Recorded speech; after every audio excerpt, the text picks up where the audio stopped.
Welcome to the Spawn Chunks, episode number 36, holy crap, for Monday, April 22nd, 2019. My name is Joel Duggan. Joining me, as always, is Jonny, or you may know him better as Pixel Riffs from the Survival Guide. Hello, sir. Hello, that's an odd numbering system you have there.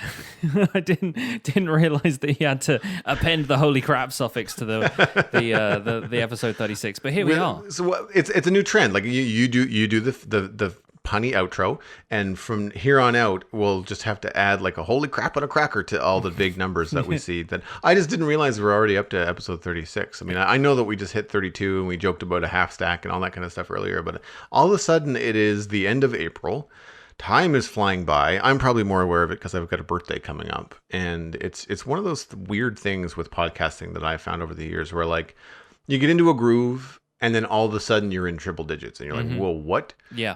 And so we're nowhere near triple digits yet on Spawn Chunks, but it does, upon reflection, when you're looking back at older versions of Minecraft or older servers and stuff like that, realize that like, wow, yeah, 36 episodes of something is not nothing. Like that's no longer like, well, there's only 6 episodes. I wonder if they'll stick around. You know, it's a little bit more substantial than that, right? Yeah, and it's weird to think that we'll soon be coming up on having done this for an entire year, like once August rolls around, or maybe was it July? I think it was July. But like, yeah, around then, in a few months' time, basically, like we've done 3 seasons worth in terms of calendar seasons, that is, of this podcast, and coming up on the year, and having just seen Hermitcraft celebrating its 7th anniversary, it's kind of right. That I have that anniversary kind of brain going on right now, and it's not even been a full year since we had the last Minecraft update, and already we're getting another one, which is quite exciting.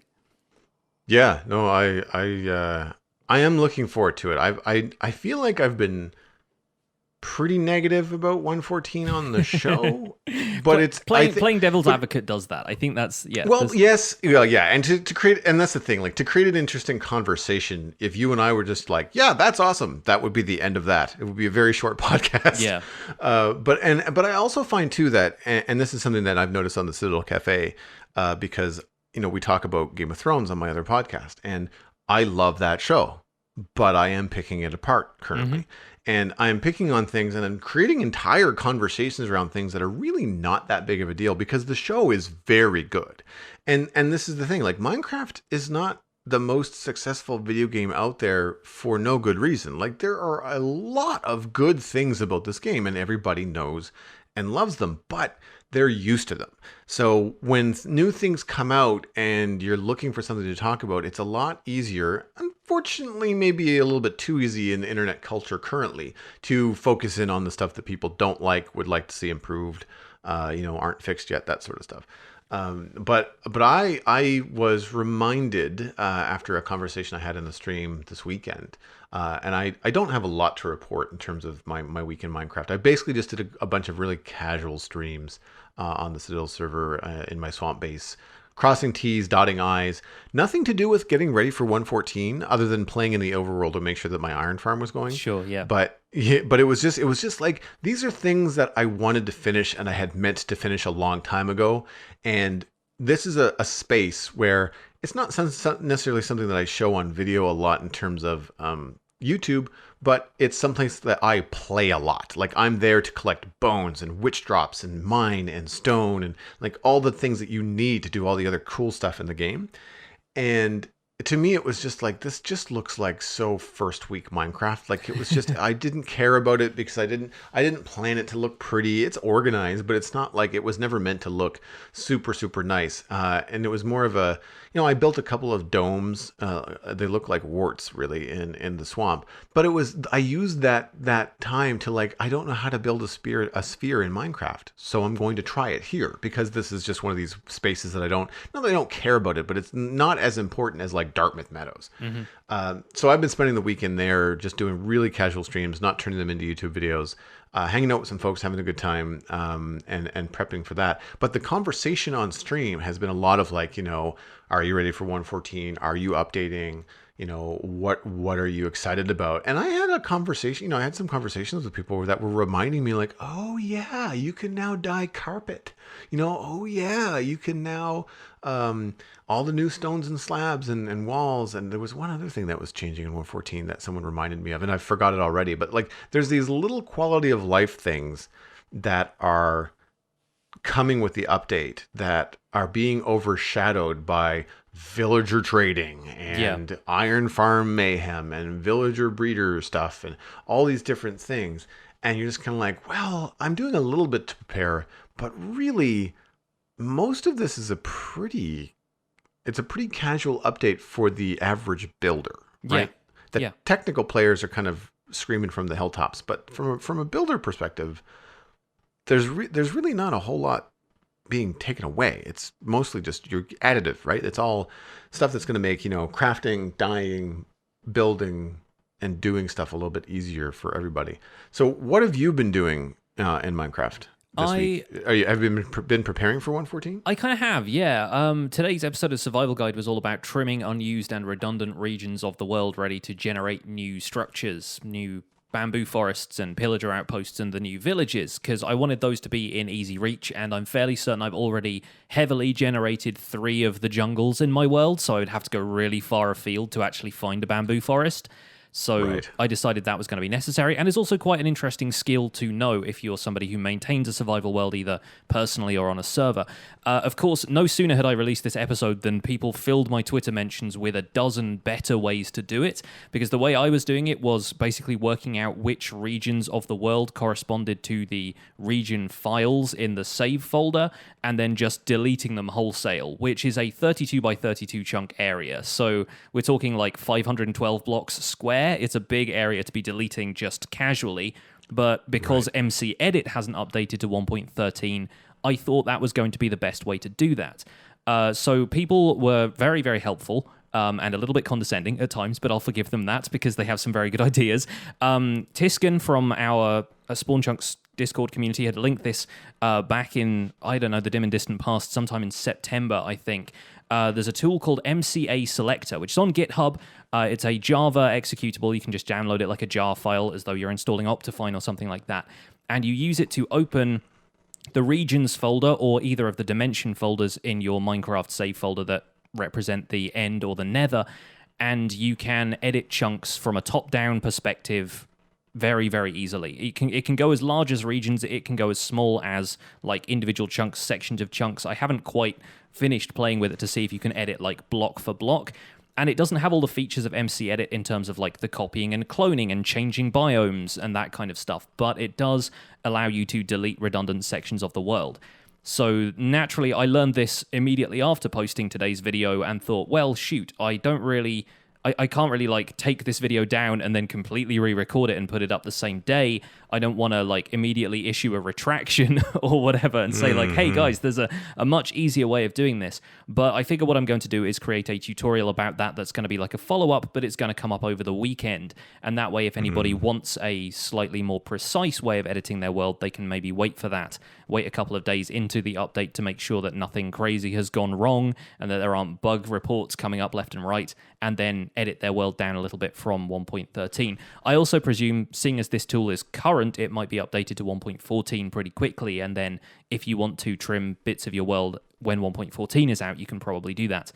Right, when you're, as opposed, like trim the world when you're running 1.14 as opposed to before, yeah. Exactly. So just so I can wrap my head around this, it looks like, because I opened up the link, it looks like a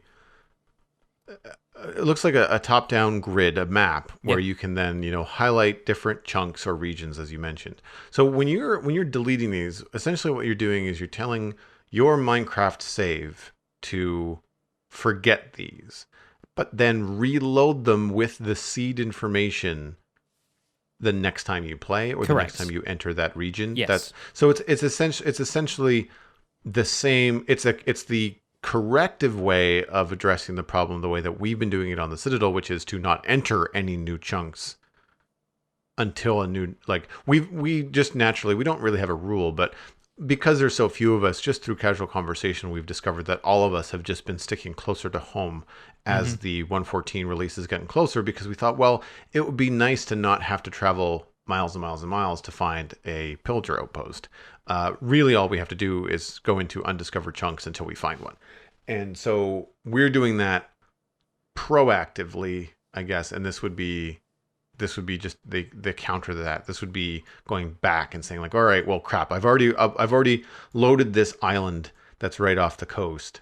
I would like to then unload it because I've done nothing to it other than fly over it. Yeah, and exactly. I would like to see what 114 gives me if I then unload those 50 chunks on this large island. Yeah, and then reload them. My main gripe is jungle generation, because I loaded one jungle at first when I went out looking for one specifically so I could cover jungle stuff for the survival guide. But then I loaded a second one as I was flying over it to get to a woodland mansion that was the closest one. And I thought, well, that's a jungle I didn't need to have generated in the first place. But then that's something that's not going to spawn me any bamboo or pandas or anything until 1.14 drops, and I can maybe edit that out of my world. So that's the main reason I wanted to do stuff like that in the first place.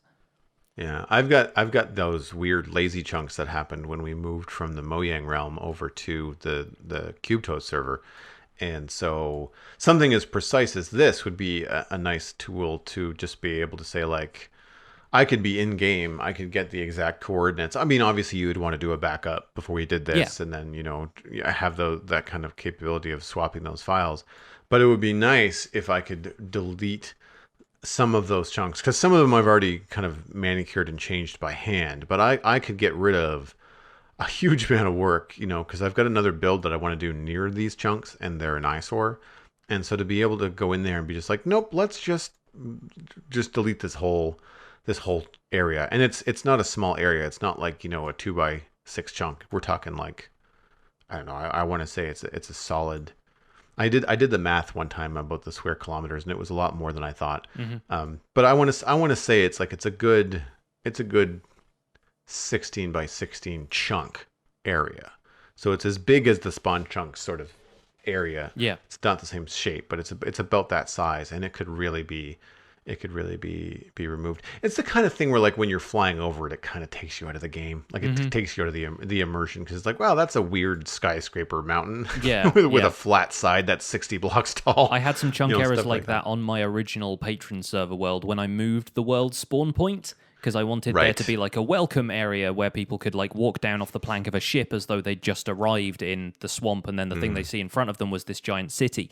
And then once I did that, I started getting chunk errors that would pop up and would basically generate an entire section of a mountain biome in the middle of something that I built.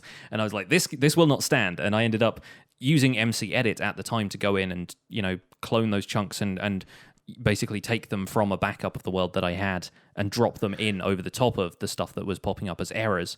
And thankfully that problem sort of resolved itself. But yeah, it's not something that's particularly fun to deal with, especially if you've built stuff there already.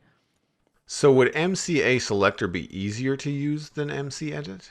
It might be, but only for the purposes of it being a more like it's a very selective tool. It doesn't have a bunch of the other functions MCEdit does. So there's less stuff to learn. It is basically just, do you want to delete these chunks? Yes. Right.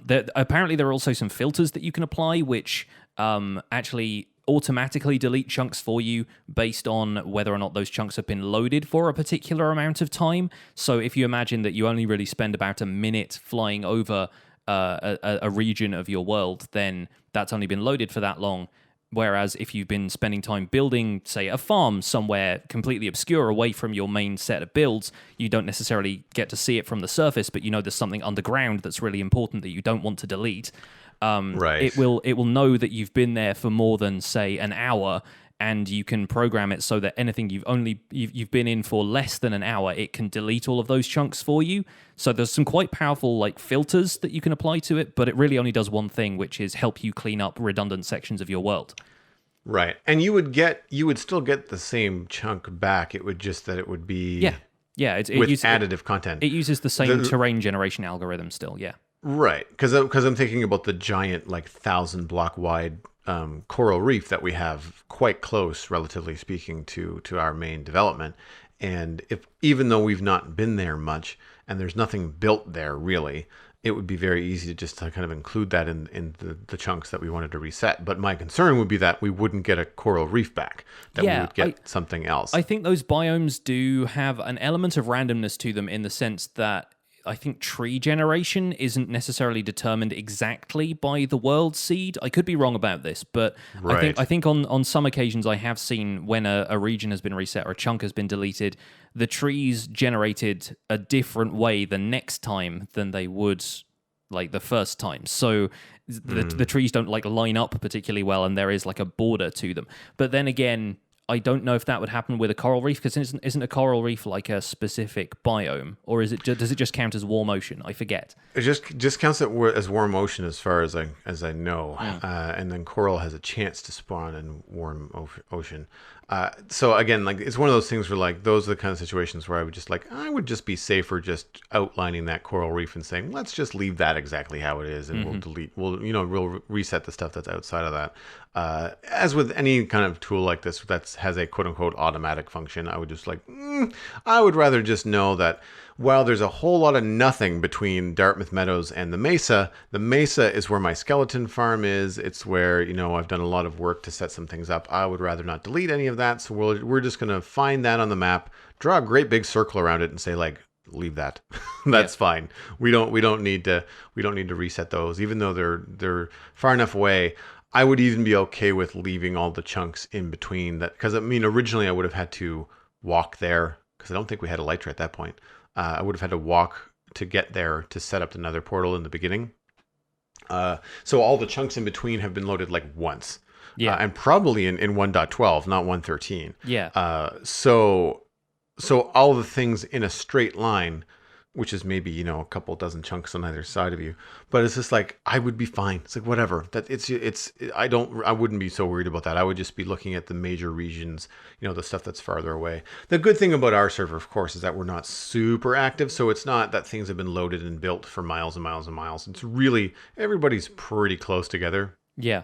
Where we could almost just draw, not a circle, but we could probably draw a box or an oval around pretty much everything that everybody's done that's of any importance in the main meadows. And then there'd be a couple of offshoots like the desert, and I'm trying to think about where else, north with the Mesa and the ice spikes. And a lot of those far-reaching places aren't important builds. They're just biome mines. It's this is where we get ice. This is where we get bones. This is where we get terracotta sand or whatever. Yeah, exactly. Yeah. So if it got reset, it wouldn't be I wouldn't want to lose that skeleton farm, but it would not be the end of the world compared to Dartmouth Meadows having chunks reloaded in the middle of it, which would destroy all kinds of stuff, and that would be bad. I've had to be a little conscious of some stuff that people have been bugging me about in the comments, because I tamed a couple of cats in an episode that was all about how to breed all the animals, in which I got the advancement you get for breeding all the animals. And I left the cats in the jungle because, for those who don't know, cats will teleport to you if they're standing, if you haven't told them to sit, but they only teleport to you if you're standing on a solid block. And the way I get around on my world now is elytra, and so a lot of the time I would leave the range in which the cats would be able to teleport to me, because the chunks containing them would unload. So what I did was I left my cats in this jungle, and the first thing I got a comment on my video this morning when I was I'm going to delete some chunks of my world. They were you better not delete the chunk with the cats, because you've tamed them and you promised that you were going to bring them back when you do a creeper farm. And I actually, basically the first thing I did when I went to delete stuff in my world this morning, before the video even went out and I got that comment, I was people are going to bring up the cats, so I'm going to make sure I know where they are and don't delete that region. Of course, now it'd be much easier with MCA Selector to just draw a circle around them and be there, but I basically saved a 512 by 512 block area of my world just to make sure those 3 cats were safe. Right. The safe cat radius. Mm-hmm. So MCEdit, what are the, I'm just familiarizing myself. What are the other functions that it has? Its main function is meant to be a world painter or a world Yeah, editor, right? you can generate bits and pieces of landscape with it. You can edit your world a little bit more heavily. One of the coolest things it can do is change biomes of certain areas just based on a selection. So, for example, when I was doing my one chunk builds and I wanted to build a desert house, I went into MCEdit, I selected a chunk, and I changed the biome to desert in one of those big plains flat worlds. Mainly so I could make sure that the color of the foliage was accurate, because I knew that if I was building that in a plains, yes, I could cover it in sand, but then the trees were going to be like brighter. If I was using certain types of leaves, then they were going to be different colors based on whether they were in a desert or a plains biome, and I wanted that to be accurate. So, call it overkill if you will, but it's a good way to generate custom biomes if you're a map maker, for example. If you're interested in learning more about MCEdit, by the way, especially for the folks at home, there was a panel at last Minecon where they were doing the separate videos that were a series of panels. There is basically a showcase about map making, which focuses quite heavily on MCEdit, hosted by Adrian Brightmore. It's on the Minecraft YouTube channel. It's very much worth your time if you're interested in map making at all. Obviously, with MCEdit not being available for 1.13 versions, it might be a little bit old, but if you're interested in map making, it's a good foundation to know about some of this stuff. I think that's probably why my interest fell off, because I have it downloaded and I remember that panel being flagged as like, I should look into that. And then when I realized that it was all 1.12 stuff, I was like, well, I'm playing on 1.13. Yeah. Like I can't use it to my advantage. I don't have any plans to start a single player world. And is this the software that I've seen people where they will say, okay, well, I've created this area and I've created all this stone and dirt and stuff like that, and now I'm going to create beaches, and I'm just going to tell this program to only paint sand at like Y level 65 or below, and then they can just kind of like go over with a great big broad brush, and because of the topographical restriction that they've set in, then they're not going to have sand on the side of a mountain. The sand is only going to appear when the blocks of the topography are like below Y level 65. I think you can do that with a couple of other programs. I feel like if you're editing it from within game, that's probably World Painter or Voxel Sniper. World Painter is probably the one I'm thinking of. Yeah. But MCEdit can do stuff like that, but it's doing it all from a top-down view, grid view, much like MCA Selector has. It's more of a kind of third-party program than a plugin that you can use in-game. It's a very different kind of setup. This was top-down. Okay. I'm not sure exactly. Sure. Yeah, it seemed like it was meant to be like a starting point. You weren't necessarily sculpting mountains, but you were basically being able to say like, yeah, I want this to be a certain way. It could also just been a viewpoint that was advantageous in World Painter. Like maybe World Painter just says, oh, by the way, lock camera straight down, and then it might look very similar. But either way, like I know I didn't look into these too much because they weren't available for 1.13. But speaking of updates and all the things coming, we actually have some news coming up this week, and it starts tomorrow. Yes, excited for this. The actual release date of 1.14, as far as we know, and there haven't been any changes yet. But Tuesday, April 23rd, tomorrow, at the time of this recording, is going to be the full release of Minecraft 1.14. We had pre-releases 4 and 5 last week, on Wednesday and Thursday, respectively, but those were very minor, like bug fixes and stuff like that. Like, I don't know if you took too long to go through the changelog, but none of it seemed to really stick out for me. It's like, oh, thank goodness they fixed that. It was all very, very small stuff at that point. All very small stuff, all small stuff that I've not experienced. So it was one of those things where it's like, well, I stopped playing in the pre-releases a long time ago. Every once in a while, I might pop in for a screenshot for the Spawn Chunks title card art, but because if there was a block or like the Wandering Trader or something that we needed a screenshot of to talk about on the show, then I would get it. But really, I'm not playing. I'm not even messing around with anything. They haven't really been advertising any new texture updates. If they have, I haven't really seen anything that really has grabbed me as being standout. But one thing I have noticed and I've been paying attention to is the pre-release videos from people like Yelmango, Zumavoid, Cubfan.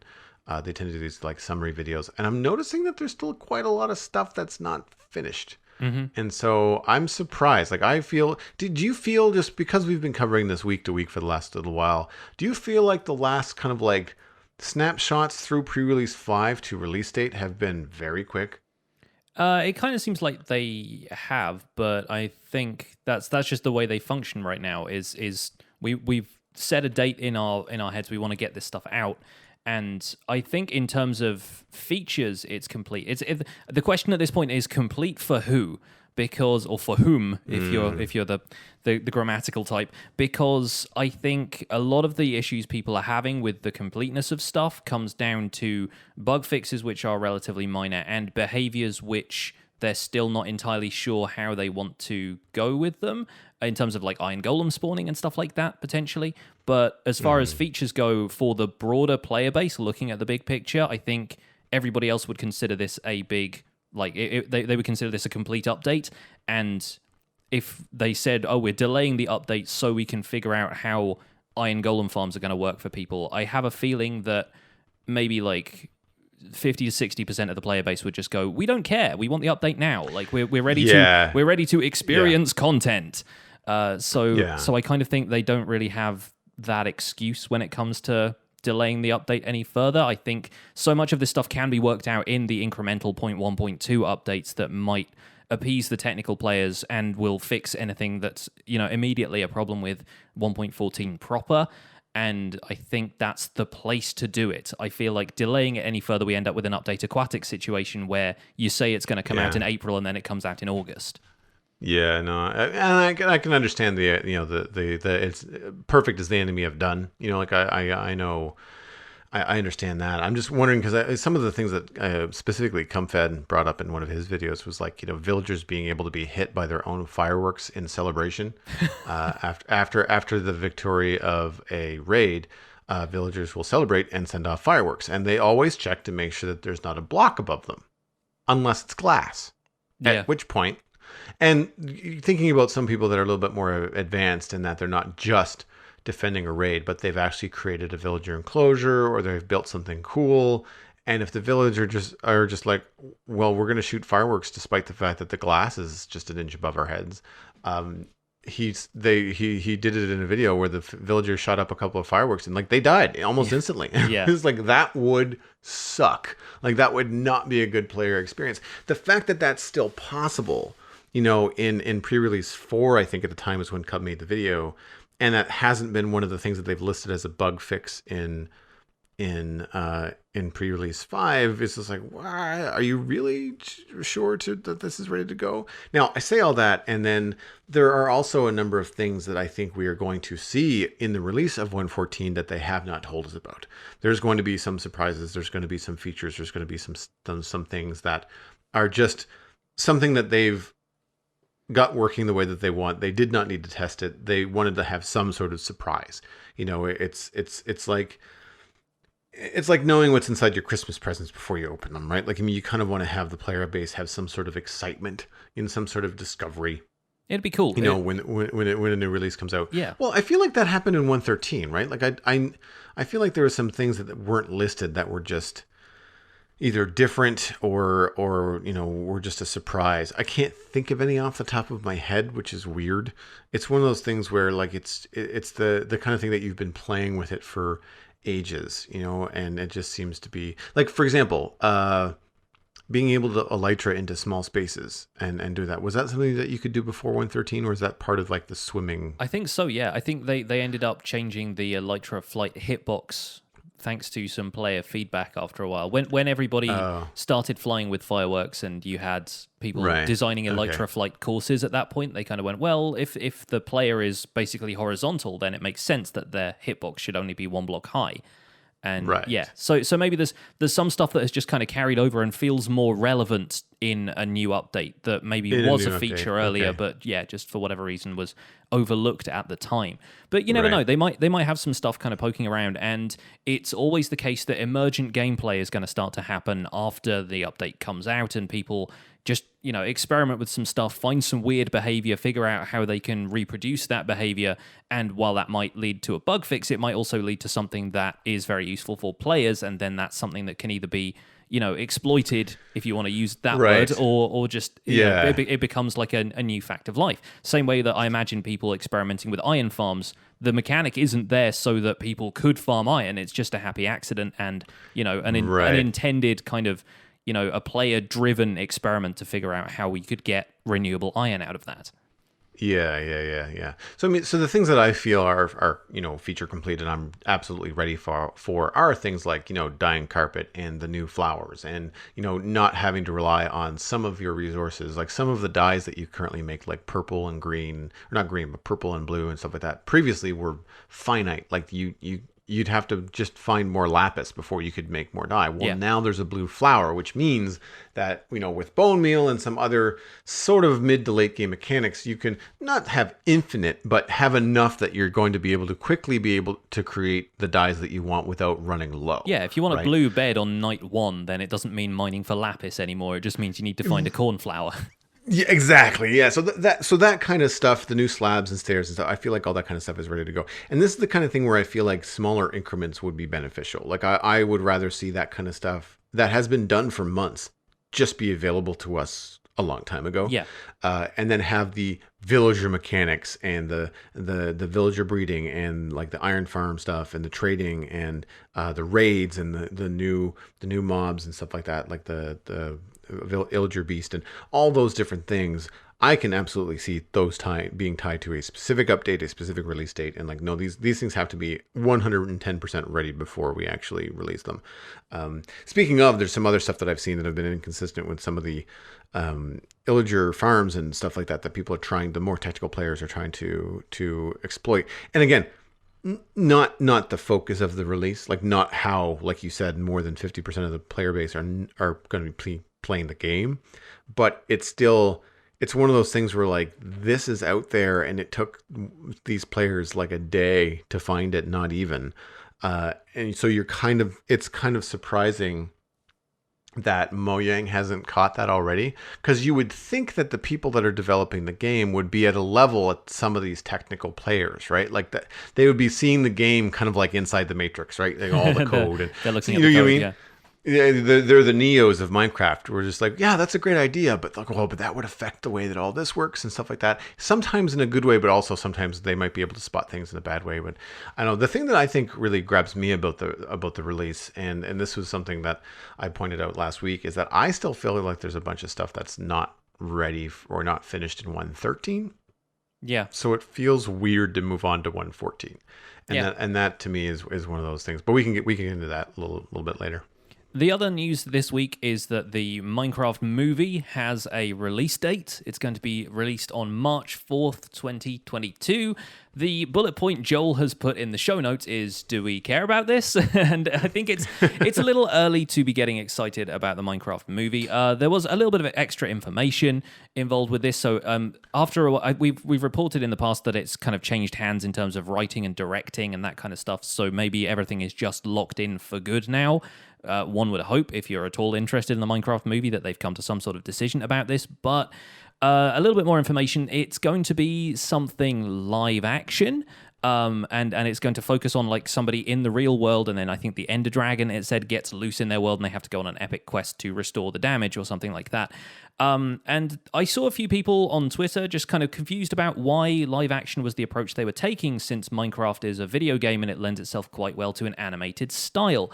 As per the Wandering Trader short that they posted on Wednesday on the Minecraft YouTube channel, they posted a Village and Pillage, a Wondrous Journey animated short, which I thought was really cute. It kind of, it reminded me of like a Pixar short before one of the big Pixar releases. Maybe not quite with the unique charm that each one of them has, because they're all very different, but I felt like it felt like it was telling a story without using words, because of course villagers don't really talk, they just and there was some great ways of featuring some of the new stuff that's coming to the update, like the Wandering Trader himself and his llama and everything. Like, it has a lot of character to it, and then he goes and finds a pillager outpost and kind of goes, do you want to trade? And then all the pillagers turn to him level crossbows, and he's like, okay, I'll go somewhere else, and so that was really cool. And so people are thinking, why not look into that kind of style and do something like that with a Minecraft movie? But then my counter-arguments to that, for a start, Detective Pikachu looks quite good, so I feel like a live-action CG blend could work, depending on how they spin it.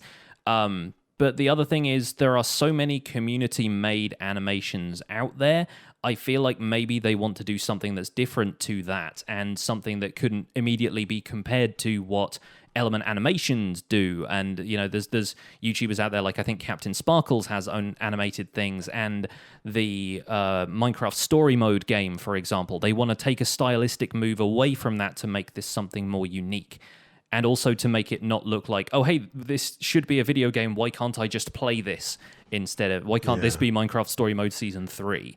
So I have my arguments in place as for why they're taking a live action approach to it. But yeah, I think it's going to be a while to wait at this stage. Yeah, I mean, as little as we know, on the surface, all I can suggest is that I think that live action is a mistake. I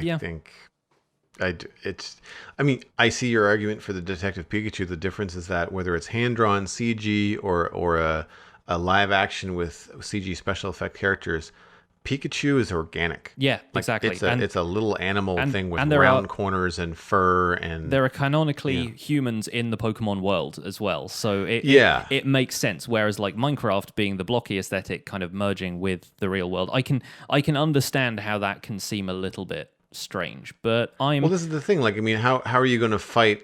I mean, if you put the Ender Dragon as we see it in Minecraft, I mean, obviously they'll take some creative liberty, but even then, if you make anything boxy, this is just going to make everybody think of that Adam Sandler movie, Pixels. The Pixels, yeah, like, that's what I was thinking. Yeah, like it just you can't really do this in 1 meter by 1 meter blocks, you know. And I know I'm being very, you know, nitpicky about this, but even if you get into like the crazy, you know, pixel stuff of building things, I don't see it translating very well. What I could see is having a live action component similar to Tron, where a bunch of kids, you know, it's a kids adventure movie, everybody's getting ready to go do whatever, and then they all get sucked inside the video game. Sure. And then so now they're all these weird blocky versions of themselves, kind of like Jumanji, that latest one with The Rock. I'm pretty sure the Lego movie does that as well. There's like a live action component to that that's completely separate from the whole Lego Oh yeah, you're story. right. You're right. I think they did do that. But it's one of those things where it's like it still allows you to then be in this really weird world. You have this attachment to reality, and like this is Bobby, and Bobby has been sucked inside the video game, and this is, you know, what was it, Steve, and what's the other character's name? Alex. Alex. So Steve and Alex, they could have actually like Steve and Alex characters. Maybe it's a brother sister or something like that gets sucked inside their family, you know, console, and they're in the video game. But then I like, that's the kind of thing where like, yeah, okay, I'd watch that. I'd watch these kids learning how to manipulate and work in this world and be like, oh wow, I can punch a tree, and just like, you know, it'd be a fun kind of in joke where he literally punches a tree and the tree explodes, you know, like stuff like that could be very fun, but not something I feel like you can pull off in a way that isn't going to make everyone roll their eyes in live action. And something that actually requires a decent like body horror component when they realize they don't have fingers anymore, which is something that happens in Max Brooks's Minecraft The Island novel, which I've read the first chapter of on Amazon because of the preview thing. I still want to start the Spawn Chunks book club, and we can just read Minecraft The Island at some point, because I like Max Brooks's writing. I think he's quite good, and I don't think he was attached to write this one, but I feel like he had a hand in it somewhere, maybe sort of feeding ideas in to make it like a slightly more not like adult focused, but something that would appeal to adults as well as just kids. But anyway, I think there is still, you know, there's still a lot to prove with the Minecraft movie. I think it's still going to be something that they really need to stick the landing on for it to be worth anything. And we'll see how Detective Pikachu pans out as far as people's opinion of video game movies, because the across-the-board opinion of them generally is that there hasn't been a successful one yet. And I kind of feel like maybe the Minecraft movie isn't going to turn the tide of that single-handedly. No, but and I feel like too, like there's that argument for like the lack of story in a sandbox game and all that kind of stuff. And I mean, I can bring up two things. One, we do still have Minecraft Dungeons that's just hopefully going to come out between now and 2022. I hope so, yeah. So there may be a story in that might work out much better as a film. Like there might be some story nods that they can pull from that to tie into a film. But also, you could argue that Angry Birds is probably the dumbest, weakest story in a mobile game ever, and yet I'm not saying that the movie was my favorite, but it wasn't terrible. It was palatable, like, it was at least. entertaining. Yeah, like it wasn't abysmal. Like I can't think of another. It wasn't the Mario Brothers live action film from the '80s, right? Like sure. There are some things that they were respectful of the original material. They had the jokes. That was a very well animated, like it was well done. So it's one of those things where you kind of have to wait to hear more, I guess. But I feel like it's also been in production for so long, the Minecraft movie, or in pre-production for so long, that you kind of just like, wow, like at some point, folks, you might just have to take the swallow the hard pill and be like, maybe this just isn't something we should do. Yeah, if it's not getting off the ground as such, then yeah. Yeah, like if what strikes me in situations like this, again from the outside, is that the people that you're trying to get to create this thing are not excited about it. Otherwise, it would have already been made, right? Like if someone was just like, this is such a good idea, I am so excited to do this, and everything is coming together, then it would have been made a long time ago. It's not, and I say that, and then it took years for a World of Warcraft movie to finally come out. Yeah. So and that is something that lends itself very well to being a live action CG, translation of that universe, right? So again, when people could argue not what people were expecting either, like not a bad movie, but not like Lord of the Rings. It's not how I imagine the realm of Azeroth to be. No, it didn't land with the explosive and positive reception that they anticipated. But that could also be a hill that Minecraft is trying to climb, in that you've got this huge player base and everybody has an opinion, and you're just not going to be able to please everybody. And if enough of those people are loud enough, then it doesn't matter whether the film was good or not. It's just not going to be financially successful, and therefore more will just not get made. Yeah. Then again, if stuff like the Emoji Movie can get made with and probably do somewhat decent box office, there may be hope for the Minecraft movie yet. At least it'll be better than the Emoji Movie. We hope. We fervently hope. Well, one that I have not seen. Yes, me neither. Speaking of the realm of Azeroth, we have a question about realms here from the chunk mail, or rather, not so much a question as a bit of extra information to feed into our discussion about playing on a Bedrock realm from the last chunk mail segment. So I'm going to read this one. It's from the Lone Coyote, who says, "Dear Joel and Jonny, I play Minecraft Bedrock Edition on a realm with my friends. I was hoping I could help clear up a few things from the last podcast. When a new update gets added to Minecraft Bedrock, it doesn't immediately update the realm. It updates as soon as the owner of the realm updates the version on their device and then enters the server. In Bedrock Edition, unlike in Java Edition, you can't choose what version of Minecraft you play on, meaning as soon as you update your device, you are stuck on that version, which at the time of writing is 1.10. Also, when you create a realm, it's hooked up to an Xbox Club where you can have a private chat and activity feed with the members of your realm. Hope that helps. Love the podcast. Keep up the good work." Thank you for the clarification, Lone Coyote. It's very kind of you to write in and kind of set us straight on this score. I had completely forgotten that Bedrock Edition players couldn't choose what version they wanted to play, because that's just something I take for granted as a Java player. Like, I can switch my launcher back and forth between 1.13 to, the Optifine install I have, to the snapshots, back to beta and alpha versions if I have historical versions enabled. Bedrock as a platform is constantly moving forward, and as long as you accept the Xbox One update or whatever, then you're basically stuck with whatever the new version of the game is. And I wonder how Bedrock players feel about that. It'd be interesting to hear from the folks in our Discord and in our broader community how you feel about just basically having to accept the updates as they come. Because we've talked in the past, in previous weeks, about PvP players not moving on from Minecraft 1.8 because they didn't like the changes, Psycraft not moving on from 1.12 because they're not happy with performance and some of the changes. It's interesting to hear that Bedrock is just a constantly evolving platform and is forced to be that you can't dial it back at all. Yeah, and I, anecdotally over the last little while covering Minecraft, I feel like I've just noticed what's the word I'm looking for? When something goes wrong and an update is not what people expect, you can see the very vocal Bedrock community be just like, why did this change, and why are we Yeah. stuck with this? And I've always been just like, wow, you guys are kind of whining really loud for a game that you paid for once and is just, constantly developing. This sheds a little bit more light on why people are just kind of like, I updated my world and now the things that you've changed are in here and I can't go back. You kind of have to accept what you've got. Yeah. Yeah, there would be. I can see. I shouldn't say I can see. I would be curious to know the amount of rage quits that just happen in those kind of situations where something updates or the people do not want the update and yet they have no choice because they've accepted the device update or the update in the game, and they can't roll it back, which means that stuff has been broken. If you've invested a lot of time in that world of Minecraft, I would just be done. I'm just like, nope, sorry, Mojang, this is not the way to roll things out.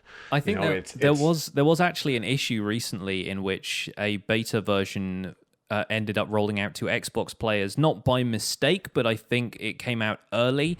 And some people couldn't load their worlds up in it, and then they couldn't roll back to the previous version, which meant like they had to wait until the next beta came out and fix the problem before they could even load their worlds up in the first place. And being locked out of Minecraft for a couple of weeks sounds maddening to me, as obviously somebody who spends a lot of time in the game, but I can't imagine just being like, well, I have to start a whole new world based on like the fact that I can't access this old one now.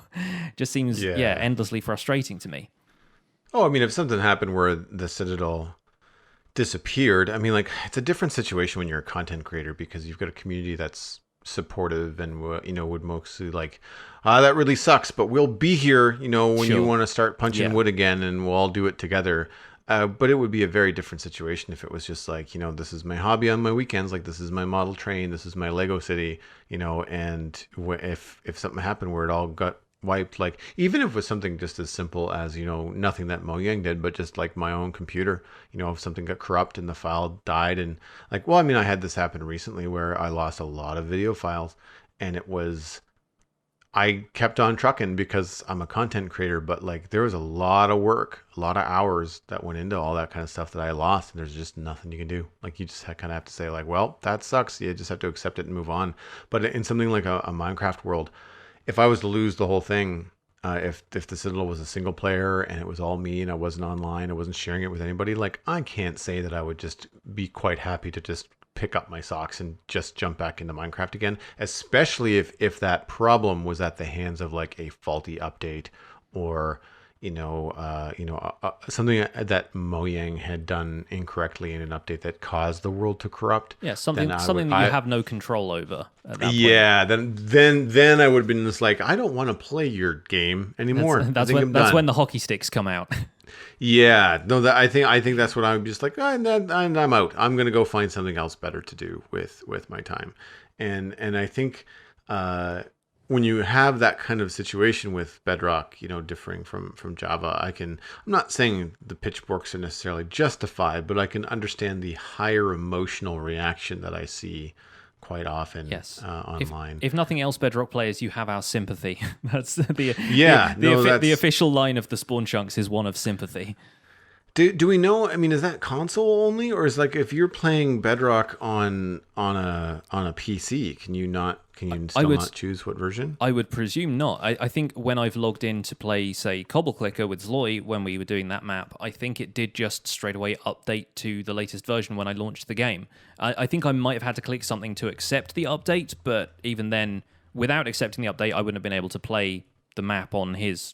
Our two versions wouldn't have been compatible. So yeah, like Lone Coyote says, if you have somebody who's hosting a version is hosting like a realm, when they update the version on their device, then that updates the realm. So imagine somebody doesn't want to continue with the update, or maybe somebody else has updated, but then they couldn't log on to that realm because they're still like they're using an earlier version than the realm creator has. Or a more recent version the realm creator has. So yeah, you get a similar problem with Java when you can't log into a server anymore when you've updated your client because but then you can always roll back a version and still play on that server. So frustrating. Yeah. But I wonder if that's something that they consider like revising in future. If they want to aim for feature parity with the Java version, if that includes any kind of scope for being able to play legacy versions, if they even have that stuff archived.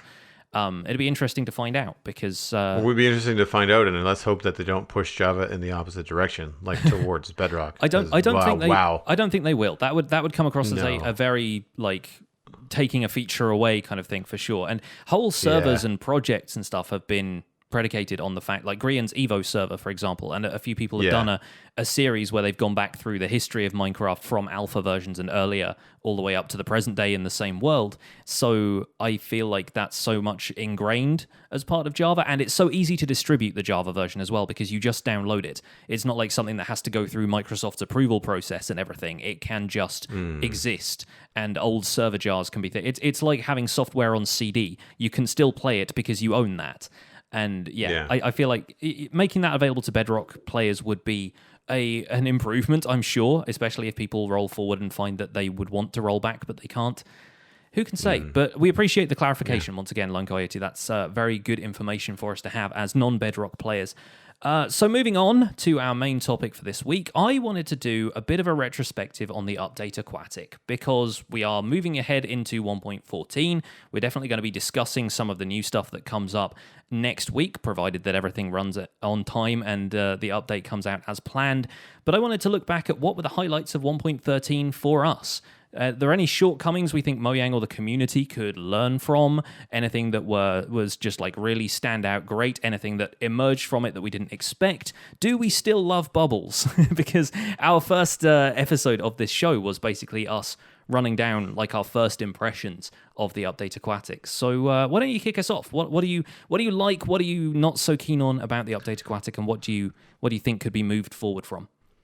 Well, these two bullet points are something that I've mentioned on the show before, so I'll just kind of highlight them here. And that is Elytra and water still don't play nicely, specifically when getting in and out of water. Sure. I find that Elytra either activate or don't activate when you want them to or don't want them to, and you end up... It's a momentary setback, but it's one of those things that the game is doing something that you cannot control, and it just feels odd. It feels amateurish, when you're trying to get out of the water and you just end up floating and then sinking right back down into the same block because you didn't end up on the block that you're trying to jump out on because you are now in flight mode and you're horizontal. You can't see that from the first person perspective. All you can feel is the slow, like Elytra lowering you. Yeah. And I've spending so much time in the swamp where most of it is one block high of water, trying to hop in and out and take off. And oh my gosh, it is a real struggle, especially on a server as well. If you're relying on, I get that. That luxury of being on a single player world and basically having the fastest connection to the world that I possibly could. Right. So I really don't feel that problem with Elytra anymore like I used to on multiplayer servers. So feeling the pain there for sure. Yeah. Several blocks are also still not able to be waterlogged. Fence gates, bushes, etc. I went into this a little bit last week. But I have firsthand experience with this too now because I did these water elevators that I described last week. I have 3 droppers that are right next to each other and 3 water streams that are directly next to each other going vertical. And they are separated so that the items don't cross by having a stack, like 20 or 30 trapdoors that are all placed in there, and then waterlogged so that the items will still travel up. Bubble columns don't push up all the way, but you don't need it because the item will just maintain its momentum and travel up pretty quickly anyway. But I had to then, in survival, place all of this stuff that I had only done in theory in Creative World. It was fine. When I placed the trapdoor, it removed the water block, but then when I shift clicked, or if I just put the bucket on another block, like I didn't face the trapdoor, I just clicked the block next to it in the column, like the wall of the column. The bucket placed fine. The item, the trapdoor got waterlogged. There's no reason that they couldn't do this with bushes, fence gates, cakes. There's a bunch of other different blocks that have not been able to be waterlogged. Shulker boxes still have a really silly animation of the water flowing down the side of them. They seem like very, very easy fixes to the point where I'm kind of surprised with all these little bugs that I've never experienced in the game that really, it's like, Fox's hitboxes were off by a pixel. That's your priority over stuff that still can't be waterlogged and stuff that looks terrible? Like, you and I are builders. How great would it be if you put bushes underwater and they actually look like bushes underwater as opposed to, blue funny cubes that have water around them when everything else doesn't. Like there's some things that I still think are missing. I can only assume that there's something going on there we don't know about, like something about the way the block is rendered, the transparency of it, the fact that also you have, like, we're working with fancy leaves, which is how come, like, it looks like a bush could be waterlogged in the first place, whereas people who have like fast leaves on, they wouldn't see the transparency in the texture, so for them there's no need for it to be waterlogged. Doesn't mean it shouldn't be able to, and doesn't mean it shouldn't have the flowing water animation around the outside, but there are some things that I think there must be an extra reason for that we just don't see, because it does, like you say, it does seem like something that would be so straightforward to do, given that they've done it with most of the other blocks in the repertoire at that point. But something as simple as a fence gate, trapdoors, they function the exact same. They flap, you click on them, they move. Fence gates do the same thing. Fence posts are waterlogged, but fence gates are not. Like, there just doesn't seem to be enough of a rhyme or reason. There was also a number of bugs that have been in the game for, I think you mentioned one a few weeks ago that was in the game for like years or something, or like a year and a half, and it got fixed. It's like, that's just, for whatever reason, it just never was a priority until somehow it became one. But we'd have no explanation as to why. Stuff that I, for a little bit more of a thoughtful conversation, things that I found were better in theory than in practice. Okay, this is a good category. I like this one. I like the notes you've got here. So things like magma blocks with water bubbles that pull you down. Yes. It's kind of a 100% neat feature. Neat feature when you're traveling around and day one and a boat kind of rocks, and it's a function that you can maybe use to suck mobs down to the bottom if you really wanted to, but most of the undead mobs sunk anyway. I've used it for items occasionally because of items floating now, but sure. Yeah, but it's, if you use it in the opposite way that you use a bubble column from a soul sand block, which shoots you up, which is fantastic and very useful for items and players. When you get sucked down a magma block column, it is slower than just swimming down, for starters. You take damage when you get to the bottom if you don't hold shift when you exit the water column, depending on how you've built it. So all these people that have built these like fancy block swappers, you don't need it. Just build a drop. The fastest way to get down to the bottom of a large elevator is just a drop with a single water block at the bottom to break your fall. Like, nothing about a magma block at all is practical, to say the least. It looks cool, but that's it. Yeah, I 100% agree. I feel like magma blocks are treated by some players like they are basically like the counterpoint to the soul sand bubble column, and they're not. Like, functionally, they just don't provide the same kind of force. They're not as useful at all. And I've built several like water elevators with like a drop instead of having a water column with a magma block at the bottom, because it's just so much faster. Full damage is still one of the fastest ways to travel. So it makes way more sense for me. And I think functionally for maybe item transport and stuff like that, magma blocks could work, but I don't see the need for it when there are other perfectly good ways. You can chuck an item down a hole. It still drops. Put a sign at the top of the water stream and the item just falls off and falls down the hole. Like it's pretty straightforward. With fall drops, the only disadvantage, of course, is that you can't get off at any point. So if you wanted to get off, then you had to be able to exit, at a different pace. So a little bit harder to do when you're just falling down a tube. But and it's really the same with going up. If you're using a bubble column to go up a tube, then it's much more difficult to then get off at multiple different levels. Yeah. Than it was, for that you kind of had to have 3 different elevators, one for each level of a 3-story building, instead of trying to get off a bubble column at any one given point. Magma blocks could maybe be improved if they sucked you down as fast as soul sand blocks pushed you up. That would be interesting. I'd be curious to see if that would actually work. I would imagine the reason they don't is because it would probably be problematic in like day one when you're sailing across an ocean in a boat and you fall off and a magma cube or a magma block just kind of goes whook, and all of a sudden you're 40 blocks underwater, no armor, no nothing. For people who don't have the best motor skills or reaction times or whatever, I imagine it's a little bit of a concession to players who maybe can't react to that stuff as fast, for sure. Yeah, exactly. I do find phantoms are just annoying. They don't really pose much of a threat anymore.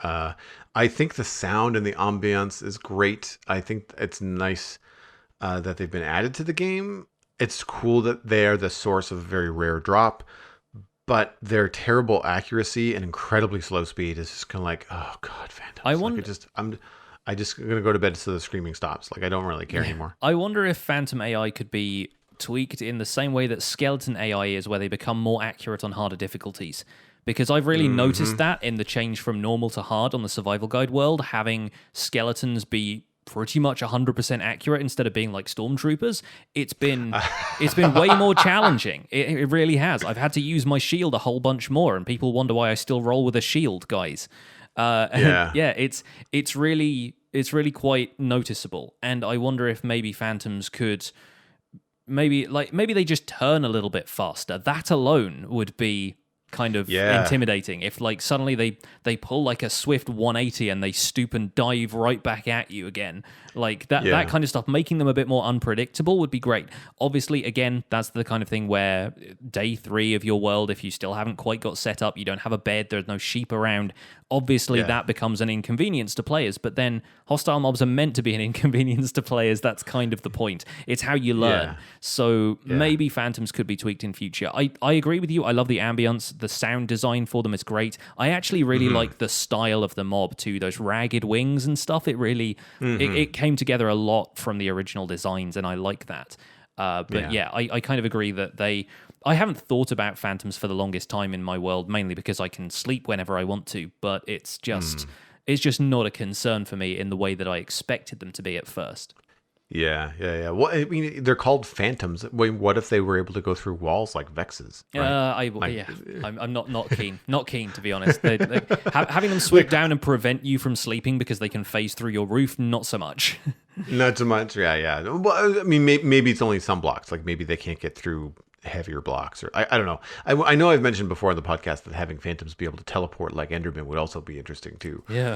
But Nightmare fuel. I mean, something just currently they do just look really dopey. Like, cause you can stand there and go like, right here, guys, right here. I would really like the opportunity to fight you so I can potentially get a drop. But in order to do that, you have to find me first. Like it's just, and you're standing like in a field. Yeah, they're just like bouncing off the tall grass around you, you know? Yeah, it feels a bit weird. So to move on, Tridents, specifically Riptide, and this could be a very unique case. I found one Trident. I wasn't even looking for it. It just happened to be dropped from a drown that I hacked when he was annoying me. And I have not used it because I have no need for it. Now, I don't have an underwater base. I don't fly around in the rain very much. I've seen them used in videos, but it's just one more thing that I have to carry around that does not seem to be nearly as effective as my bow. Yeah. So I don't see the big draw to them outside of like if you wanted to clear a Guardian Temple. Now here, our Guardian Temple was already cleared before 113 dropped. So we didn't, if we were to clear another one, then yes, I would think I would probably grab a Trident because of the advantage of killing underwater mobs with it. But other than that, I don't really find them as a huge addition to the game. Yeah, I got a Trident with Riptide fairly recently. I got my second Trident in my world after losing the first one to the Charged Creeper incident, and I have used it a couple of times, but I feel like Riptide is best when it's raining, and now I sleep so much to avoid Phantoms, and because I want to skip the nights, that I never get rain because it's basically always resetting the weather cycle. So I feel like I don't get the usage out of Riptide that I want to. And as far as navigating around in water, it would probably more convenient if I had an underwater base right now, but I don't. The swamp that I've been sat in is, not really worth Riptiding my way around. And I find that the idea behind them in a way is being able to like launch yourself into the air with Elytra, and then once you're up there you can open your wings and go. And I find that element of it kind of unresponsive. Like you can't open your wings nearly as fast as you want to. You're already like coming down from the apex of your Riptide leap by the time you can open your wings, and so you get to glide maybe 20 blocks before you hit the ground again, and that's when your problems with like Elytra and water contact come into play. And I don't use Riptide nearly as much as I expected to. I don't think the Trident's all that good as a weapon, considering it's only really effective against one hostile mob, which is the Guardians. Like if you've got Impaling, it only works on underwater mobs. Guardians are the only ones that attack you. Drowned don't count. So yeah, I Right. feel like Tridents, they have a lot of potential and they're cool as a bit of variety, but they're not going to be everybody's first choice. I think you need to make a conscious choice to be like, I'm going to be Aquaman today, and that's when you start using a Trident. That's basically it for me. Yeah, I also feel like they're a weird model compared to the other weapons and items in the games that are all pixel box art, and this is a weird block model. Like Yeah, it feels off. It deviates a little bit from the current sort of design style. Yeah. Yeah. Speaking of all the underwater stuff, coral blocks, super cool, super pretty. But I don't use them. I haven't used them nearly as much as I expected to. I was expecting like the live coral to be like a nice pop of color and the dead coral to be just a fun like thing you could work into the gray. As we've covered in previous episodes when we were talking about the textures, the texture is too warm and it doesn't really fit with regular stone. The only way I've managed to get coral to work in my current world is have, I can't remember if it's brain coral, it's the pink one. I think you get dead stuff of that, and then you mix it around mycelium, and it looks like this kind of corruption effect that I'm using to spread across the land and kind of terraform it. But, cool. Yeah. I haven't used it nearly as much as I expected to. I've seen it used better when it's not trying to be stone and when it's trying to be burnt wood and ash. Yeah, I've seen volcanic biomes. I think I've seen Good Times with Scar use it in like burnt trees and stuff. Yeah. To get that kind of dead look to things, but it doesn't seem to really jive with anything else. And then the live coral blocks, like it's just such of a pain in the butt. Like it would be a little bit different if the water had to be close by as opposed to directly next to it. Yeah, keeping them alive is really difficult. Yeah, I've been trying to do some experimentation because of the sci-fi realm that I want to start building in. And I thought, well, okay, if this is a sci-fi realm, then I mean, things can float, right? Things can hover and be cool and weird. So I've got some builds where I've got like, bright colored coral blocks floating on a single column of water that has like floating glass panes and stuff around it. And they look cool, but I could arguably do the exact same thing with a piece of concrete, just as bright, right? But I mean, now coral has got a different texture. It has a different look to it, and has more variety in the color. So like a yellow coral is not just yellow. It's got like little bits of orange and white and things like that. So depending on what you want to go for, you have some opportunities to do that. But same idea. You can't, if a coral block is not waterlogged, but if it's next to water and alive and you put a coral fan on it, the coral fan still dies. Because it not that coral fan is through not the same sort of thing. Yeah. Correctly through water. Yeah. So it's, and I've been working on some fun ideas to try and come up with a way to do a coral farm, not a farm that's functional, but like an aesthetic farm that you walk by, and essentially you have to waterlog a bunch of slabs and put coral stuff on them. And it's a weird thing to try and do, to try and sort it out. And it seems to be an awful lot of work for very little reward. So I'm kind of disappointed. I think coral could benefit from a system kind of like they have with scaffolding blocks, where you can kind of connect them for a certain distance away from the root of the scaffolding block. Imagine doing that with coral, but like only the bottom block has to be waterlogged or like next to water. And then you can have a coral plant climbing out of like a lake or something like that. And the rest of it is sustained just by drinking water from the bottom of it. And I would much prefer that. It's one of the things I wanted to do with my Torii Gate like nether portal on the Decidedly Vanilla server, is grow red coral up the side of it to kind of match the red concrete I was using to build it. But then I couldn't because it involved bringing the coral out of the water, and there wasn't really a way to make it look natural and still have it waterlog like that. So I would love it if coral could be grown up from a base block and have the rest of it stay the same color, but then you remove that base block from the water, or you dry up the water around it, and then everything dies, almost like a chorus plant breaking. Mm-hmm. Yeah, no, I agree. My last item on this list is blue ice. It doesn't affect mobs. It's too much of a pain in the butt to craft and use, and for items and players. And really, you already travel pretty ridiculously fast on packed ice, and items the same.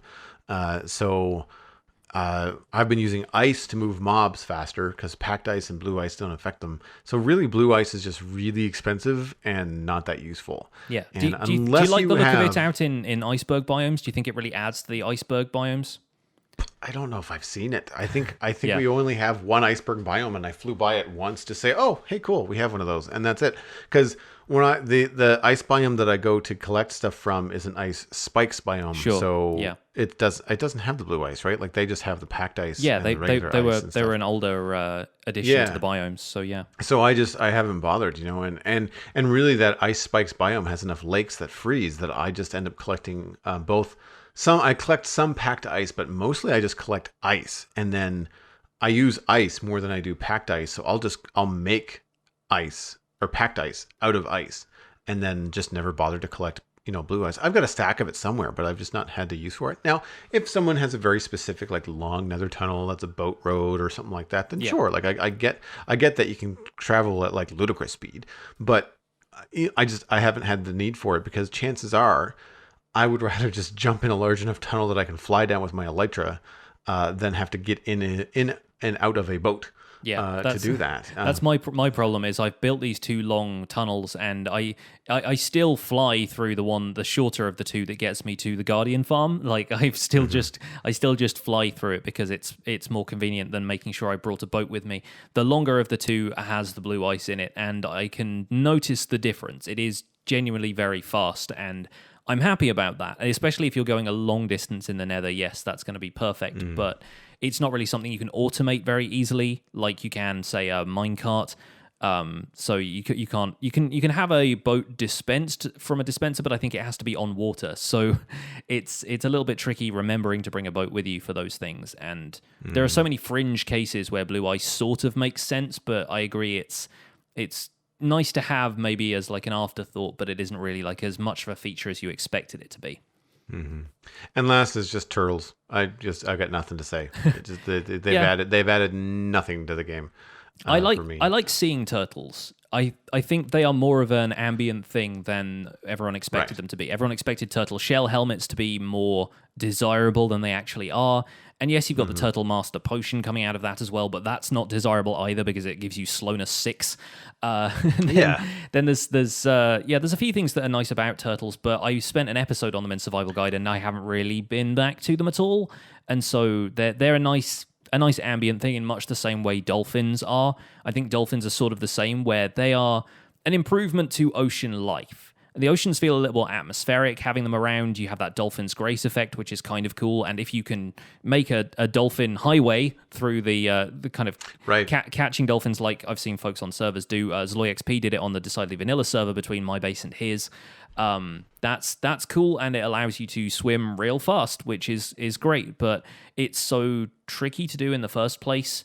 And the other feature of dolphins being like they direct you to shipwrecks and treasure and stuff. I can already see the shipwrecks and like when it comes to like diving down to treasure chests and underwater ruins and stuff, I don't need the assistance. It's fun to have as a feature. It's like a fun like extra thing that they can do, but it's not something that's really changed the game for me in any big way. Not that I expected dolphins to, but No, I feel the same way about dolphins. Like, it's fun when you hear them chatter and jump into the water when you're on the beach, but that's it. Like, I've got no other real use for them. So, good but what about you? Like, what are the things that you've been noting about 113? So, like I said, improvements to ocean life is great. Not just the animals, but the kelp and the seagrass and everything. Like, all of that stuff is a great addition for me. I mean, kelp is useful for creating water sources if you don't have ice and that kind of stuff. It's been great for, combining with the bubble column stuff to make soul sand bubble elevators. But seagrass actually adds a lot of ambience just to the average pond if you're building them like in your plains village or whatever, and you want to have like a nice lake. Just having something that you can put at the bottom of that, as we've mentioned, bushes don't really waterlog particularly well. Bushes, I mean leaves, by the way. You can add seagrass to it, and you can seagrass anyway. You just bone meal it, and it looks really nice. It also it populates it with seagrass almost too much, and you always find yourself having to trim it back because there's so much of it at that stage. But that kind of thing, and having it all be nicely animated, because regular plains grass doesn't sway in the wind, but then you have kelp and seagrass moving underwater, really lends atmosphere to the oceans that they just were completely devoid of before. Agreed. Also, underwater visibility is much better. Player movement is way better with swimming. I'm a big fan of the fact that we actually now have a swimming mechanic instead of just bobbing with Depth Strider. It's made swimming without Depth Strider more bearable.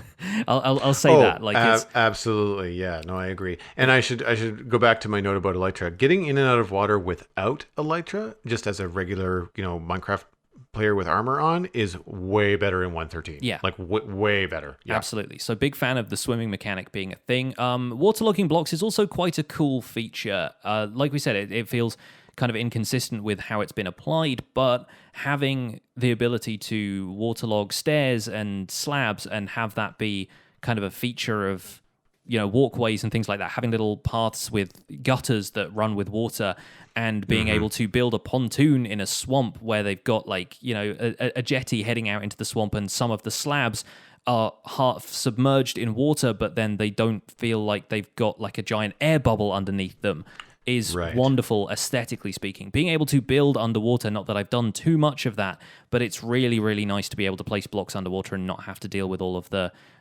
horrible kind of glitchy looking water texture on the sides. So yeah, I think waterlogging, while it's got its problems, is still a vast improvement over what we had previously. Like you, I'm not super fan of the Drowned and the Phantoms. Drowned just feel like another zombie. Yes, they've got sort of unique items, but that's the only real draw to them. I find that with Drowned, I either can't find them when I want to, if I want to get myself a Trident or a Nautilus shell or something like that, and then when I'm not looking for them, they turn up in droves. And I gather that Drowned are kind of a plague on Bedrock platforms as well. So they just spawn everywhere in rivers, and they're a pain to deal with. They also spawn more frequently with Tridents, as well as dropping Tridents more frequently. So it's either one way or the other. There's a wasteland, you don't find any Drowned whatsoever, or you're just absolutely plagued with the things. So not the biggest fan of them, but it means we get something a little bit more unique. It's a unique way to acquire the Trident, which I'm okay with. The Trident itself, I'm kind of on the fence about still. I don't use them that regularly, but I think it's nice that we have a weapon that feels like unique that way and can't be crafted, and you have to kind of find it. It's not always... It's difficult to find, and it's a bit of a challenge, and I like that element of it because it's a way to challenge the player to acquire a treasure type item without just having them look for this structure that's got these loot chests in it and hope you get lucky. So I think that's an approach they could maybe take with future mobs, as long as they're not just another reskin of a zombie. Yeah, and I mean, they could do that with other things. Like, you imagine if there was a specific enchant on a sword that you could only get if it was dropped by a skeleton, or similar to like how wither skeletons have, people collect their skulls for beacons. Like, what if one of the things that a blaze dropped was a weapon that you could only get if you farmed enough blaze, and it was rare, and had all those kind of things to it. Yeah, I do like that mechanic. I agree. I think with the Drowned too, like, it's one of those missed opportunities. Like, how hard would it have been to put a fishtail on the Drowned, right? And just not have them come up just on make land. them merfolk instead, yeah. Just have them be merfolk. Have them, like, we spoke a little while ago on the show about having like those 1950s classic monsters, like Frankenstein's monster, Dracula's, and all that kind of stuff. Yeah. Mummies and werewolves and things. Like, so how hard would it have been to turn them into the creature from the Black Lagoon? Like that kind of an homage to those weird creatures, and then they would be a little bit faster in water. Right now, the reason why they're not a threat is because it's like that moment from Shaun of the Dead when the zombies are coming down the road and the two main characters have enough time to talk to one another, exactly. before running away. So that kind of thing, I think, it's a little bit unimagined. So I agree. Yeah, I think conduits are really cool. I mean, again, I don't use them all that often, but when I do, I'm very glad that they exist. Infinite water breathing is a very useful accompaniment to an update where we're encouraged to build underwater, and so that's been very useful. I've been doing a bit of building in my swamp sort of area of the town, and having a conduit just tucked away in a cave nearby, I've just been able to not worry about having water breathing potions or anything like that for a little while. So while they don't really do much compared to their counterpart of beacons, I think conduits are a good addition and a good interpretation of Minecraft being kind of low tech but having that mystical vibe to it. I also like the fact that they've got tiers of power within themselves, like the conduit power effect gets better the more you build the frames around it. I think that's a neat way of implementing that, but not making it too powerful. So I'm a fan of conduits. I also like the fact that they are good as light sources because you can potentially use them for like little floating lights if you have an abundance of Hearts of the Sea and Nautilus shells and you're not really sure what to do with all these conduits. Build them into your structures. They give off light even when they're not underwater, unlike sea pickles, which have to be underwater but are also still quite a nice light source. Yeah, no, sea pickles are one of the things that are on my positive list of things that I really liked about the update. And also does make me question why they don't add more light sources with every update. I mean, we've got a couple coming in 1.14 that I'm very excited about. So it would definitely behoove them to add some more stuff in future if the community reacts well to lanterns and campfires, which I think they really have.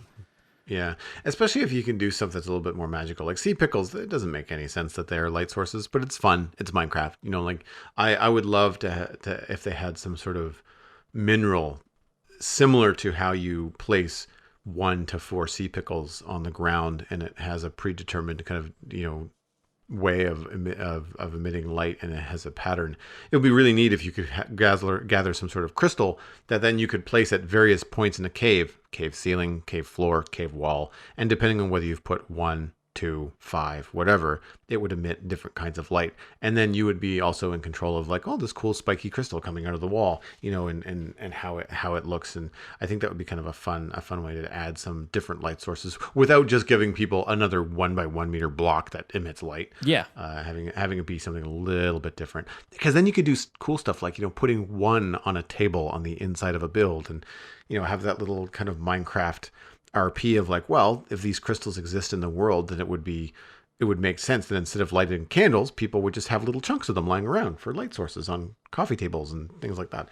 Anyway, so it's just kind of a thought that just kind of popped in my head right now. There you go. Get on it, Mojang. And yeah, you know what? I have never built a conduit. We have one that I know of on the server, and it's because they're just so hard to get the Nautilus shells for that I've just never had the reason to get one. Probably because I don't have an underwater base. Like I said, all of our big, heavy underwater work was already done before 1.13 dropped. I know that MacCast made one, and I think he made it by AFK fishing. I think that's how he got the Nautilus shells. He didn't. I wish that, because I know that in Bedrock, it's a lot easier to get Nautilus shells from drowned if you convert zombies to drowned. So you could convert a zombie spawner into a drowned maker and then kill the drowned and then hopefully get more Nautilus shells. It's reduced, but I think it's more viable. Whereas in Java, it's reduced to the point where it's like not worth it. You'd be if you're going to be AFKing for that long to get Nautilus shells from drowned, you might as well just make an AFK fish farm and get them that way, right? So, and none of those feel like the intended way, you know, that Mojang wanted you to collect Nautilus shells from drowned in Java. And part of it, again, is probably because I'm not in the water. I'm not spending a lot of time in the water, so I'm not encountering as many drowned as one would think. So statistically, I'm just not seeing any Nautilus shells. But I've been near one. It's handy, but I've just been relying on water breathing potions. Yeah. I think the last thing I want to bring up as a positive is bubble columns and item floating mechanics in general. I credit a couple of things with really getting me into understanding technical Minecraft, and that's bubble columns and observers. I think with the two of them, I can at least do what I want to do in terms of technical stuff, which is not, you know, vast redstone gadgetry and so forth, but it's item transport and it's practical stuff like that. I love having observers in the game.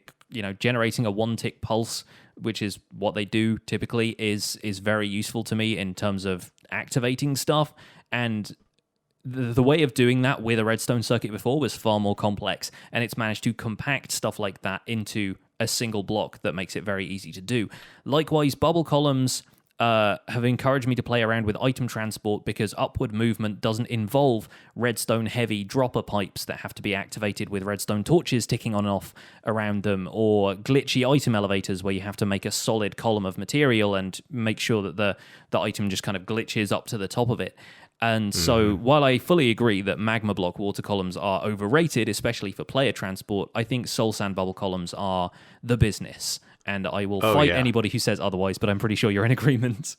Oh, 100%. Especially long distances, sure. But it is incredibly handy to realize that you've made 2 water, channels and realize, crap, I've made one 3 blocks lower than the other. And all you have to do is just put 2 blocks of water with this piece of soul sand and like, boop, done, fixed. And it's seamless. Nothing ever glitches out. It works exactly as advertised. You can also get into some really fun kind of mechanics too with bubble columns, because if you don't cap them, then the items will actually fly quite high in the air. Yeah. And you can falling entities, and there's all kinds of really fun stuff that you can do with them. But yeah, no, I agree. I think item transportation and water mechanics as far as items go are probably my favorite thing about 113. I would agree. I love being in my swamp base that I've been working on and being able to see items flowing around and going through the different things. And I feel like I've sort of made I don't want to say mistake, but like all of the water filter systems that I have are all high, and they're too high for me to actually see the items, which is kind of silly because it's kind of one of my favorite things to do. But you have to do that in order to have like the hopper systems and the chests below that, so that you can then have the items come in and be filtered and put the way that you want.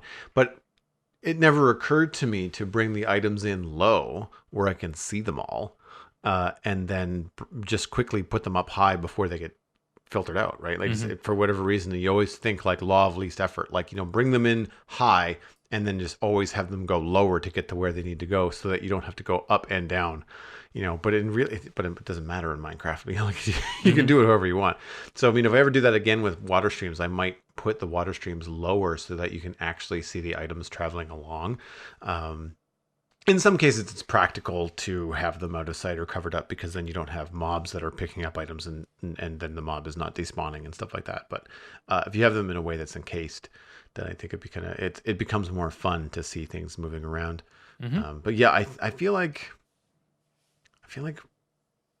the floating mechanics, like the way that items float, the speed at which you can transfer items now with water, is way more fun and faster, and I think easier for people to accomplish in game, rather than needing an iron farm and having dozens and dozens of hoppers always. Yeah, I'm a big fan of that, and the fact that it's just made that stuff accessible to me as somebody who's not been super into redstone mechanics before this is one of my favorite things, and it's something that's really solidified this update for me as one of my favorites, just because of how much I've gotten into mechanics like that since starting 1.13. So yeah, even though there are some things that we feel like are incomplete, or things that we feel like were a missed opportunity, I think it's still been a rather good update.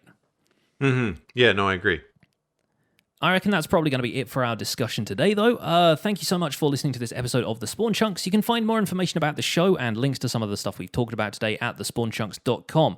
The music for the show is composed by me, and The Spawn Chunks is proud to be a listener-supported podcast. If you get some value out of the show, why not consider putting some value back in? You can visit patreon.com/thespawnchunks to join the community, where pledging at any level will get you an invite to our patrons-only Discord chat and get us closer to our next goal at $300 per show, where we will do a chunk mail dispenser, answering questions from patrons in our post-show, The Render Distance. We are currently at 91 patrons, which is another increase from last week. Thank you all for your support, and special thanks to our content engineers, Pajitos, Pankwa, and Yitz for your support on this episode. Man, we are getting really close to triple digits on those patrons. That's amazing. Exciting time before we hit triple digits on the episodes. So yeah. No, it's always great to see the community growing, people being welcomed into the Spawn Chunks Discord. It's fantastic, and we're having trouble keeping up with it sometimes, which is a great problem to have, as we've said before. But yeah.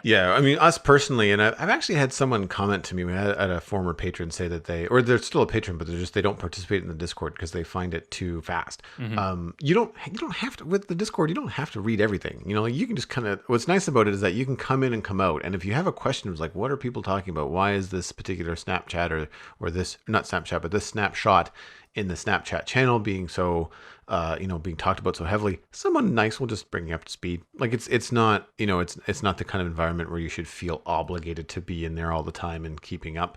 But it's something that I feel everyone is welcome. So if you find a busy Discord, because as the podcast gets more successful, the Discord is going to get busier. If you find it, intimidating, please don't, like, or try to see past that and know that it can be a very casual experience. You can make, like Minecraft, you can make the Discord the experience that you want to make it. If you want to be in there all the time, awesome. If you don't want to be in there all the time, that's fine too. Hey, I'm one of the people that runs the podcast, and I'm not in there all the time. Like I don't worry about it. Like, if something really important is happening, someone will let me know. Like you will hear about it because it'll either still be talked about, or someone will just kind of like send you an @reply and let you know what's up. But yeah, it's been a lot of fun seeing the community grow, especially recently. Speaking of growing the community, you can share the podcast with your friends. It's probably the easiest way to support the show. You can find us on Twitter and Instagram @thespawnchunks, but personal recommendations are by far the best way to share the podcast. Poke a friend in the arm and say, hey, these guys are cool. You should join the community. You should listen to the show and help them out. Contact the show at thespawnchunks@gmail.com. You can find us on iTunes, Android, Stitcher, and Spotify, and also YouTube by just searching for the show name. The RSS feed is linked on thespawnchunks.com, and the patron-only RSS feed is on the patron-only page. And that is where you can listen to the render distance, the extended version of the podcast. My name is Jonny. Online, I go by Pixel Riffs, and you can find most of what I do at youtube.com/pixelriffs, where I attempt to make sense of this crazy and wonderful game in a series called the Minecraft Survival Guide. I'm also the voice for the unofficial Hermitcraft recap, which you can find through a quick YouTube search, and I stream 3 days a week on Twitch, where I do behind-the-scenes work for the Survival Guide series. Aside from that, I'm at Pixel Riffs on both Twitter and Instagram. Joel, where can people find you online? Everything that I am doing online is at joelduggan.com. That includes my illustration and design portfolio. I am also a podcaster on another show called The Citadel Cafe. We are currently talking about Game of Thrones. That's what we're talking about every week now until the end of the season. So if you're into that show and you'd like to hear more about it, then head on over to The Citadel Cafe and check that out. Everything on social media is just my name. That's YouTube, Twitch, Twitter, and Instagram. I'm going to point everybody towards Twitch. That seems to be where I'm hanging my hat a lot lately, and where people can come over and hang out. I don't have a schedule, but I do tend to stream more often on weekends, like Friday, Saturday, Sunday, usually starting around 3 p.m. my time Atlantic, so that's around 2 p.m. Eastern if you're in that time zone. So just keep an eye out. Also, just follow me on Twitch and you'll get a notification when I go live. Thanks for visiting the Spawn Chunks. The world outside is infinite, and now it has 100% more crossbows.